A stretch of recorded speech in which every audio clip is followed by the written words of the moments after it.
কাপোৰযোৰ দেখিছেনে? মণিৰ সৈতে দহি লগাইছোঁ। এইবাৰ মই ফাৰ্ষ্ট টাইম এনেকৈ লগাইছোঁ। আগতে লগাইছিলোঁ মণি বাৰু, এনেকৈ লগোৱা নাছিলোঁ, অলপ বেলেগ ডিজাইনত লগাইছোঁ এইবাৰ। ভিডিঅ'টো শেষলৈকে চাই থাকিব। বহুতে সহজ হয় লগাবলৈ, যিহেতু বিহু আহি আছে আৰু কাপোৰযোৰ ডাইটছ হয়। ফেঞ্চি বজাৰৰ পৰা লৈছোঁ 3500 টকাত। প্ৰথমতে মই বেজিৰ সূতা ভৰাই এনেকৈ চাদৰত গাঁঠি মাৰি ল'লোঁ। দেখিছেনে কেনেকৈ মাৰিছোঁ? অলপমান টাইটকৈ মাৰিব লাগিব, যদি আকৌ খুলি যায়। মই দহি বটা কাপোৰখিনি মই নিজে কৰোঁ।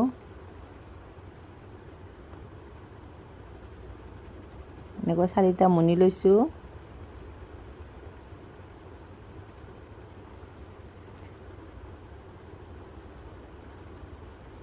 ভালকৈ চাই থাকিলে সকলোৱে পাৰিব। নোৱাৰা কাম একোৱেই নাই, চেষ্টা কৰিলে সকলোখিনি পাৰি। মণিকেইটাৰ মাজেদি মই আকৌ বেজিটো সোমাই দিম। বিহুৰ কাপোৰ ল'লেনে সকলোৱে? মই বাৰু ল'লোঁ, মই ভিডিঅ'ত দেখুৱাই আছোঁ কি কি লৈছোঁ। আৰু বহুত কম কম দামতে আনিছোঁ কাপোৰবিলাক। ফেঞ্চি বজাৰৰ হ'লচেলৰ পৰা আনিছোঁ। মই গ'লে ফেঞ্চি বজাৰখন ঘূৰি য'ত কমত পাওঁ তাতে লওঁ।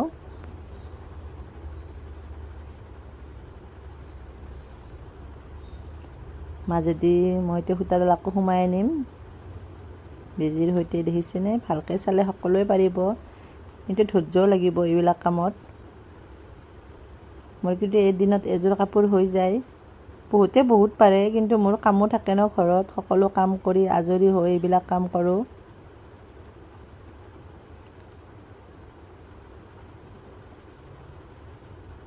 প্ৰথমতে ভাবিছিলোঁ গল্ডেন মণি দিম, কিন্তু গল্ডেন মণিটো পিছত অলপ ব্লেক কালাৰৰ দৰে হৈ যায়, গতিকে বগাই দি দিলোঁ।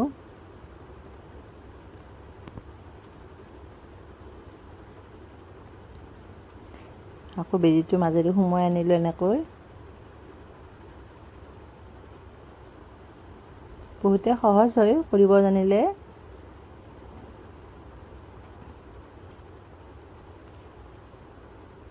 এতিয়া বেজিটো মাজেৰে সোমোৱাই আনিম। কোনে কোনে বাৰু দহি ঘৰতে লগাই কমেণ্ট কৰিবচোন। মাজতে এনেকৈ গাঁঠিও লাগি যায় এটা দুটা। ভালকৈ কেঁচিৰে সমান কৰি লৈ কাটিম।